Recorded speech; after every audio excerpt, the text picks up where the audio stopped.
Assalamualaikum warahmatullahi wabarakatuh. Bertemu dengan saya, Melva Yola, dosen dari Program Studi Teknik Industri Fakultas Sains dan Teknologi Universitas Islam Negeri Sultan Syarif Qasim, Riau. Dalam sesi ini, saya akan menjelaskan mengenai pengertian dari psikologi industri dan wawasan mengenai psikologi industri. Video ini terdiri dari beberapa bagian, dan di bagian pertama ini saya akan menjelaskan sejarah dari psikologi industri. Psikologi berasal dari bahasa Latin yang merupakan gabungan dari dua kata, yaitu psyche yang dimaknai dengan jiwa dan logos yang berarti ilmu pengetahuan. Sehingga gabungan kedua kata tersebut dimaknai secara langsung sebagai ilmu jiwa. Di tahun 1879, laboratorium psikologi pertama di University of Leipzig, Jerman, itu dibuka dengan percobaan yang dilakukan adalah pada One Illusions oleh Wilhelm Wundt. Ini adalah gambar dari laboratorium pertama psikologi yang melakukan percobaan pertamanya mengenai ilusi Wundt. Penerapan psikologi umum di industri sudah mulai dilihat pada permulaan abad ke-20 oleh Walter Dill Scott tahun 1901 dalam periklanan, di mana pada tahun 1903 bukunya Theory of Advertising merupakan buku pertama yang membahas psikologi dalam kaitan dengan dunia aspek kerja.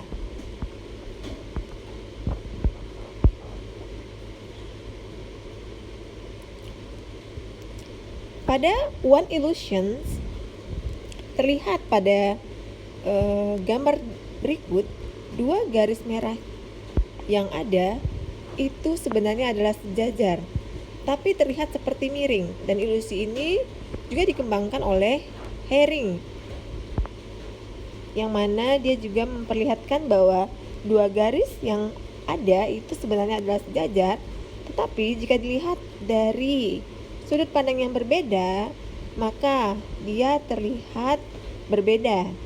Dan inilah yang terjadi pada psikologi, yaitu jika dilihat pada sudut pandang yang berbeda, persepsi seseorang itu bisa berbeda.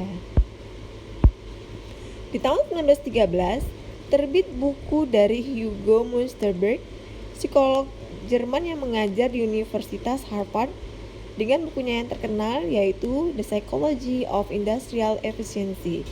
Ini adalah salah satu rujukan awal dari buku psikologi industri yang bercerita mengenai efisiensi. Dan perkembangan yang pesat itu dimulai dalam dekade 1920, di mana kita mengenal bahwa di tahun-tahun ini terjadi revolusi industri, yaitu seorang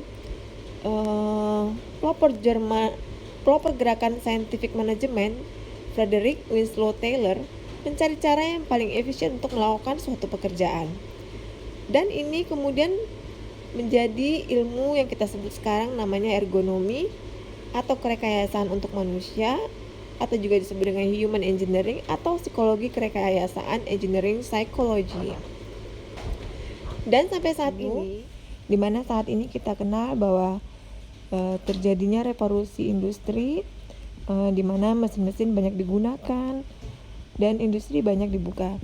Frederick Winslow Taylor, seorang pelopor gerakan scientific management, mencari cara yang paling efisien untuk melakukan suatu pekerjaan. Dan ilmu ini kemudian berkembang menjadi ergonomi, yang disebut juga dengan kerekayasaan untuk manusia atau human engineering, atau psikologi kerekayasaan, yang dikenal juga dengan engineering psychology. Frederick Winslow Taylor dikenal juga sebagai the father of scientific management, atau kita kenal juga sebagai pelopor teknik industri atau bapak teknik industri. Ia lahir di tahun 1856 di Germantown, Pennsylvania, dan dia terobsesi dengan sistem order dan control, berusaha untuk menciptakan sistem yang dapat meningkatkan produktivitas pada pekerja pabrik. Filosofinya dikenal sebagai Taylorism, dan ia meninggal di tahun 1915. Demikianlah untuk video pertama ini. Kita akan lanjutkan di video berikutnya yang masih sama materi mengenai pertemuan pertama kita mengenai sejarah dan wawasan psikologi industri. Terima kasih. Assalamualaikum warahmatullahi wabarakatuh.